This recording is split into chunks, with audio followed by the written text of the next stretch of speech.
A semana que ven comeza a campaña da Vieira uns días antes que o ano pasado, despois de que se decidise atrasar a extracción ata o mes de xaneiro por mor do tamaño deste marisco.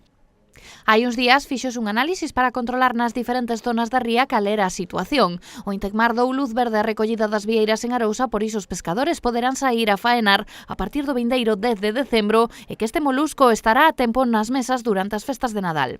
Nunha reunión que se celebrou este mércores entre Confraría e armadores tratáronse temas como o tope de capturas por profesional e día, as zonas de extracción ou o prezo que se pagará polo prezado molusco. A pesar diso, esperan que se poidan recoller unhas 3 toneladas ao día, xa que esa é a cantidade media de marisco que se pode viscerar na planta que a Confraría ten no porto de Tragobe. Agora verás que esperar como avanza a campaña, aínda así dende o sector son cautos. Sinalan que as expectativas son moderadas pero positivas debido a que o ano pasado por estas datas o marisco era máis pequeno que o actual.